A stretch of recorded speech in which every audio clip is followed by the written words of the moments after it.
जय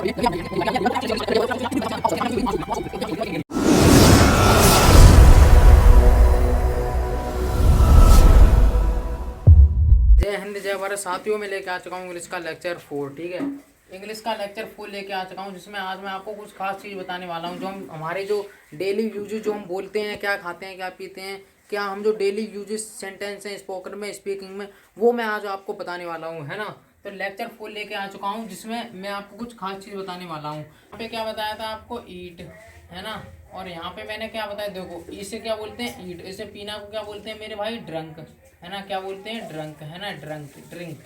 ठीक है, ड्रिंक। और पढ़ना को हम क्या बोलते हैं, रीड। क्या बोलते हैं मेरे भाई, रीड। धोना को हम क्या बोलते हैं, वॉश, है ना। लिखना को क्या बोलते हैं, राइट। ठीक है, राइट। और करना को क्या बोलते हैं, डू। और भरलो को हम बोलते हैं फिल, है ना। और खेलना को हम क्या बोलते हैं, प्ले। ठीक है, क्या बोलते हैं, प्ले। ये थोड़ा मार्कर हल्का चल रहा है, कोई दिक्कत नहीं। अब देखो, अब मैंने आपको इनकी मीनिंग तो वर्ड तो बता दिए, वर्ड। ठीक है, अब देखो वर्ड क्या होता है। वर्ड वो होता है जिसका कोई सेंस निकले, कुछ मतलब निकले, है ना। जैसे ये वर्ड है ईट, ईट तो ईट मीन्स खाना होता है, कुछ तो सेंस निकल रहा है ना, तो ये वर्ड होता है। ठीक है, अब जैसे मैं आपसे बोलूँ खाना खा लो, तो खाना खा लो, देखो खाना फूड होता है, एक तो होता है फूड। तो फूड मीन्स होता है मेरे भाई क्या, भोजन। तो भोजन या खाना बात एक ही है ना। और जो खाता होता है, जैसे मैं बोलूँ कि खाना खा लो, या खाना खाता है, वह खाना खाता है, तो खाता की अलग होगी ईट, और खाना की फूड होगी, है ना। तो देखो अब मैं आपसे बोलूँ खा लो, तो खाला की क्या, खा लो की क्या होगी, ईट। तो यहाँ पे मैं लिखूंगा ईट और फूड। ठीक है, तो ईट फूड। ठीक है, हम पानी पी लो, तो पी लो की क्या है, या पीना, ड्रंक। यहाँ पे मैं लिखूंगा ड्रंक, ड्रंक वाटर। ठीक है, ड्रंक वाटर, है ना। इसे इस तरीके से ड्रंक वाटर। ठीक है, और रोटी खा लो, तो खा लो की क्या है मेरे भाई, यही ईट। और रोटी की ब्रेड। ठीक है, यहाँ पे मैं लिखूंगा ब्रेड, BREAD। ठीक है, ब्रेड। अब बर्फ खा लो, तो खा लो की ईट है मेरे भाई। ठीक है, और बर्फ की क्या है, बर्फ की आइस। ठीक है, तो आइस। इस तरीके से हो जाए। लो कुछ लिख लो, कुछ लिख लो, यानी कुछ लिख लो। मैं आपसे बोलूँ, जैसे आप किसी से कहेंगे कुछ लिख लो, कुछ खा लो या कुछ पी लो, कुछ तो कर लो, तो देखो कुछ लिख लो कि क्या है मेरे भाई, राइट। ठीक है, जैसे कि मैंने वहाँ पे आपको बता दिया है, राइट, है ना, राइट। और कुछ की होती है समथिंग, तो यहाँ पे लिखेंगे समथिंग, THING समथिंग। ठीक है, अब देखो यह कार्य कर लो, तो कर लो की क्या होती है, कर लो या करना। यहाँ पे लिखा हुआ है डू, तो यहाँ पे मैं लिखूंगा क्या, डू। ठीक है, डू, डू। अब यह कार्य तो दिस वर्क, है ना, दिस वर्क, दिस वर्क, है ना। इस तरीके से हम लिख सकते हैं। अब जैसे इसकी बात करो, बॉल खेल लो, बॉल, तो खेल लो की क्या है, प्ले। तो प्ले। ठीक है, प्ले। और बॉल की क्या है, बॉल। ठीक है मेरे भाई, बॉल। और नहा लो, तो नहा लो का हम क्या बोलेंगे, देखो लो, तो यहाँ पे होता है टेक आ बात, यानी लेना होता है टेक। तो नहा लो, तो नहा लेना, या स्नान कर लो, स्नान कर लेना। ठीक है, तो हम यहाँ पे जैसे टेक में होता है लेना। ठीक है, तो जैसे मैं बोलूँ किसी से कि नहा लेना या स्नान कर लो या नहा लो, तो यहाँ पे हम लगाएंगे टेक, टेक अ बाथ। ठीक है, टेक अ बाथ, है ना। बात, बात में सोता है क्या, BATHE, बात में सोता है स्नान करना या नहाना। ठीक है, यहाँ पे मैंने लिखी नहीं है, तो यहाँ पे लिख देता हूँ नहाना। ठीक है, नहाना, नहाना की क्या होती है मेरे भाई, बात। ठीक है, क्या होती है, बात, है ना। अब देखो किताब पढ़ लो, तो पढ़ लो की क्या है मेरे भाई, रीड, किताब। तो हम यहाँ पे लिखेंगे सबसे पहले रीड, यानी वर्ब, रीड बुक। ठीक है, रीड बुक, है ना। इस तरीके से हम लिखेंगे। ठीक है, आई होप आपको समझ में आया होगा इस तरीके से। अब देखो इंग्लिश बोलना पढ़ना लिखने के लिए आपको कुछ नहीं होता। देखो इंग्लिश बोलना तो बहुत को आता है, पर वो झिझकते हैं थोड़ा बोलने के लिए, है ना। और जैसे अगर मैं देखो, आप इंग्लिश बोल सकते हो, तो देखो इंग्लिश के लिए आपको इस तरीके से आप इंग्लिश बोल सकते हो, मिरर प्रैक्टिस करके। ठीक है, मिरर प्रैक्टिस से आप क्या कर सकते हो, इंग्लिश बोल सकते हो। ठीक है, क्या कर सकते हो, इंग्लिश बोल सकते हो मिरर प्रैक्टिस से। अब ये मिरर प्रैक्टिस क्या है, यानी दर्पण प्रैक्टिस है। अगर आपके पास कोई जो जो आपके जो वो क्या बोलते हैं, वो जो शीशा लगा हुआ होता है उसमें बड़ा सा, मुझे याद नहीं आ रहा, तो उसी को आप देख के इंग्लिश बोल सकते हो। क्योंकि अगर आप इंग्लिश बोल रहे हो ना, तो देखो इंग्लिश बोलने के लिए, देखो ये मार्कर थोड़ा हल्का चल रहा है, दूसरा वाले ले लेते हैं, है ना। देखो जब आप इंग्लिश बोलना स्टार्ट करते हो, यहाँ पे मैं समझाता हूँ, इंग्लिश, इंग्लिश जब आप मेरे भाई बोलना स्टार्ट करते हो, है ना, बोलना स्टार्ट करते हो ना, तो होता क्या है, स्टार्ट करते हो तो आपके एक तो आपका दोस्त होता है ना, और एक आपके पड़ोसी होते हैं। आपका ये दोस्त है, ठीक है, ये आपका दोस्त है, अगर आप इंग्लिश के दो चार वर्ड कुछ बोलेंगे, जैसे आपने, आपका दोस्त है, आपने कहा खाना खा लो, तो आप बोलेंगे ईट फूड, तो क्या कहेगा, एक दो वर्ड क्या सिखाया, एक दो क्लास का सिखाया, तो यहाँ पे किचिर पिचिर कर रहा है, क्या इंग्लिश बोल रहा है, इंग्लिश झाड़ रहा है। तो देखो एक तो आपका दोस्त होता है, तो आप कहते हैं, तो आपको यहाँ पे डिमोटिवेट हो जाते हैं, यहाँ पे डिमोटिवेट हो जाते हैं, यार हमें तो दोस्त कह रहा है ये, तो आप इंग्लिश बोलते नहीं हो, कुछ तो आपको डर होता है ना। तो देखो आपको ये कुछ भी कहे, आपको इससे कोई मतलब नहीं है, आप ओनली मिरर प्रैक्टिस करेंगे मेरे भाई, मिरर प्रैक्टिस, ठीक है। आपको मिरर प्रैक्टिस से मतलब है, यानी शीशे के सामने खड़े हो जाएंगे, इंग्लिश बोलेंगे, अपनी इंग्लिश की प्रैक्टिस करेंगे, इंप्रूव करेंगे, है ना। और एक तो आपके पड़ोसी होते हैं, जो पड़ोसी तो आपसे जलेंगे जब आप इंग्लिश ज़्यादा बोलोगे, तो वो तो कहेंगे ही कि एक दो उल्टी सीधी गलत सलत बोलता है, मतलब आपको तो कैसी ना कैसी आपकी, मतलब वो तो जल ही रहे हैं, तो आपकी तो इंसल्ट करेंगे ही, चाहे आप इंग्लिश बहुत झाड़ रहे हो तो और के पता नहीं एक दो चीज़ सिखाता है, एक दो क्लास क्या कर ली तो इंग्लिश बहुत झाड़ रहा है, हमारे गांव में भी ऐसे कहते हैं, है ना। तो उससे छोड़ो कोई नहीं। और एक तो आपके जो मम्मी पापा होते हैं वो भी बोलेंगे क्या किबड़ बिबड़ करता रहता है इंग्लिश, ठीक है।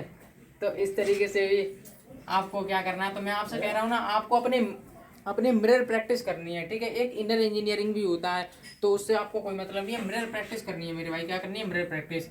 देखो ये भी नहीं चल रहा है ना, मिरर प्रैक्टिस करनी है मेरे भाई। तो देखो जब आप इंग्लिश बोलना स्टार्ट करते हो ना, तो आपको किसी से कोई मतलब नहीं है, आपको ओनली अपने से मतलब है। अब ये मैंने अभी आपको छोटे छोटे वाक बताए हैं कुछ, है ना।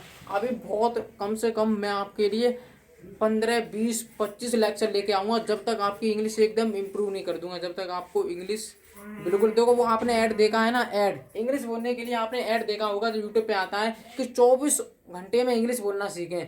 अरे मेरे भाई ऐसे लोग जब कहते हैं ना, मेरे को उतना गुस्सा आता है कि मतलब क्या, मैं बोलना नहीं चाहता कुछ, मतलब 24 घंटे में भाई साहब मैं लेक्चर 1 2 3 4, मतलब बहुत लेक्चर। अगर किसी लड़के को ABCD नहीं आती, मतलब इंग्लिश वो बेसिक से सीखना चाहता है, बेसिक से, तो वो 24 घंटे में सीख जाएगा। मतलब यार क्या ऐसे ऐसे लोग हैं, मतलब ऐड बना देते हैं, मतलब वो ऐड क्यों क्यों, उनका आप देखोगे, ऐप डाउनलोड करोगे, उनका तो पैसा छप ही रहा है, उनसे क्या मतलब अपनी वो चीज़ों का वो कर रहे हैं, वो मतलब प्रोमोशन कर रहे हैं। आपको 24 घंटे में कोई इंग्लिश बिल्कुल परफेक्ट बोलना सिखा सकता है, नहीं सिखा सकता भाई। अगर आप वो इंग्लिश के जो पिता जेफरी चौसर हैं वो भी आ जाए ना, तो वो भी आपको इंग्लिश नहीं सिखा पाएंगे भाई 24 घंटे में। टाइम लगता है, 1 2 साल लगती हैं, बहुत प्रैक्टिस करनी पड़ती है, मेहनत करनी पड़ती है, वर्क हार्ड करना पड़ता है उसके बाद, है ना। तो ये मैंने आपको कुछ चीज़ बताई। अब देखो एक जो वर्ड होता है वो होता है मेरे भाई ब्यूटीफुल। आप किसी लड़के से बोलते हैं so you are so beautiful, है ना। तो जैसे एक वर्ड होता है ब्यूटीफुल, ब्यूटीफुल, है ना, ब्यूटीफुल। अब जो ये वर्ड होता है ना, देखो मैं आपको बता रहा हूँ, ब्यूटीफुल जो वर्ड है, ये वर्ड ओनली किसके लिए यूज होता है, ये फॉर गर्ल के लिए यूज होता है मेरे भाई। किसके लिए, फॉर गर्ल के लिए, फॉर गर्ल के लिए, गर्ल के लिए या वुमेन के लिए, यानी ठीक है, वुमेन के लिए होता है, ठीक है, या औरतों के लिए या लड़कियों के लिए। पर लोग क्या करते हैं, अगर आप किसी लड़की से, अगर कोई लड़की स्मार्ट है या कोई लड़की है या कोई औरत है, तो उससे अगर आप बोल रहे हैं, तो उसके लिए आप इस ब्यूटीफुल का, जैसे आप किसी से कहना चाहते हो आप बहुत सुंदर हो, ठीक है, तो यहाँ पे आप क्या लिखेंगे, उसके लिए बोलेंगे यू आर सो ब्यूटीफुल, है ना, यू आर सो ब्यूटीफुल, ठीक है। वो ये आप उसके लिए बोलेंगे, ठीक है मेरे भाई, इसके लिए बोलेंगे लड़के के लिए। और लड़के के लिए क्या है, आप पूछेंगे, जब लड़के के लिए ब्यूटीफुल होता है, तो हम किसी लड़की से, लड़के से तो बोल नहीं सकते यू आर सो ब्यूटीफुल। लड़के के लिए हैंडसम बोलते हैं मेरे भाई। क्या बोलते हैं, जब आप किसी अपने दोस्त से कह रहे हो कि यू आर सो हैंडसम, तो इसका मतलब ये हुआ कि आप लड़के से हैंडसम, जो हैंडसम वर्ड है ना, हैंडसम मेरे भाई, जो हैंडसम वर्ड है ना, हैंडसम, ये किसके लिए यूज होता है, ये होता है मेरे भाई लड़के के लिए। किसके लिए, फॉर बॉय के लिए, ठीक है, फॉर बॉय के लिए एंड मैन के लिए, ठीक है, मैन के लिए, ठीक है, यानी लड़के के लिए। अगर आप किसी लड़के से बोलेंगे कि यू आर सो हैंडसम, तो इसका मतलब लड़के से आप बोलेंगे, और लड़की से ब्यूटीफुल। अब देखो आज मैं आपके लिए कुछ लेकर आया हूँ, आइकॉनिक लैक्मी काजल, जो समय को बिल्कुल मार देती है, ठीक है, आइकॉनिक लैक्मी काजल। अब ये जो वर्ड है इसे हम थोड़ा मिटा देते हैं, है ना, इसे हम मिटा देते हैं, कोई नहीं, मैं आपको कुछ सिखा रहा हूँ, देखो। अब देखो मेरे भाई, मैं आपके लिए कुछ लेके आया हूँ, एक वर्ड लेके आया हूँ। मैं आपको वर्ड, जो आपको जो मीनिंग याद नहीं होती ना, वो भी मैं आपके लिए ट्रिक लेके आया हूँ, जो आपको इंग्लिश याद होगी 100%, है ना। देखो वो भी आपको वर्ड याद होंगे, है ना। तो देखो मैं आपके लिए लेके आया हूँ आइकॉनिक लैक्मी काजल, जो समय को मार देती है। ये मैं लेके आया हूँ लैक्मी, लैक्मी, ठीक है, लैक्मी, लैक्मी, ठीक है, क्या लैक्मी। अब ये लैक्मी का मतलब होता है, जो ये वर्ड है, एल का मतलब होता है मेरे भाई क्या, लवली, क्या होता है, लवली। और ए का मतलब होता है एलूरिंग, है ना, क्या होता है मेरे भाई, एलूरिंग, ठीक है, इसका मतलब होता है एलूरिंग, ठीक है। और जो सी का मतलब है, सी का मतलब क्या होता है मेरे भाई, सी का लैक्मी काजल, ठीक है, लैक्मी काजल। तो ये आइकॉनिक काजल जो है ये कुछ वर्ड हैं। अब ए का मतलब तो एल्यूरिंग होगा और सी का मतलब क्या होगा मेरे भाई, वो आप बताएंगे, है ठीक है। आप देखो जो अब एम का मतलब क्या होता है मेरे भाई, मिग्निफिसेंट। क्या होता है मेरे भाई, मिग्निफिसेंट, है ना, मिग्निफिसेंट, है ना, मिग्निफिसेंट। और ई का मतलब होता है एक्सक्यूजिट, है ना, क्या होता है, एक्सक्यूजिट, SITE, एक्सक्यूजिट।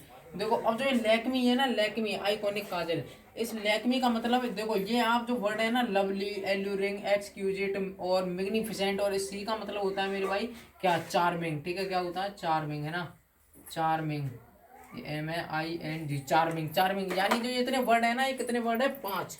इन 5 का मतलब ये आप लड़की हो चाहे लड़का हो, दोनों के लिए आप ये यूज कर सकते हैं ना, for girl and for boy, है ना, ये आप दोनों के लिए क्या कर सकते हैं भाई, दोनों के लिए यूज कर सकते हैं। जो लैक्मी, इस लैक्मी का मतलब है लवली। अगर मैं अभी आपसे मीनिंग देता कि लवली, चार्मिंग, एल्यूरिंग, एक्सक्यूजिट, मैग्निफिसेंट, तो आपसे याद नहीं होता, या आपके लिए ट्रिक लेके आए हूँ मेरे भाई, क्या लेके आए हूँ, ट्रिक। लैक्मी, एल का मतलब लवली, ए का मतलब एल्यूरिंग, और सी का मतलब चार्मिंग, एम का मतलब मैग्निफिसेंट, और ई का मतलब एक्सक्यूजिट, ठीक है। तो आई होप आपको समझ में आया होगा। ये वर्ड जो है ये आप यूज कर सकते हैं, ठीक है। जो ब्यूटीफुल है वो फॉर गर्ल और वुमेन के लिए, और जो हमारा हैंडसम है, ये वर्ड हैंडसम, ये आप किसके लिए यूज कर सकते हैं, फॉर बॉय के लिए, ठीक है। तो आई होप आपको समझ में आया होगा। तो आज के लिए इतना ही है, नेक्स्ट वीडियो में फिर मिलेंगे और लेक्चर 5 में फिर मिलेंगे। जय हिंद, जय भारत।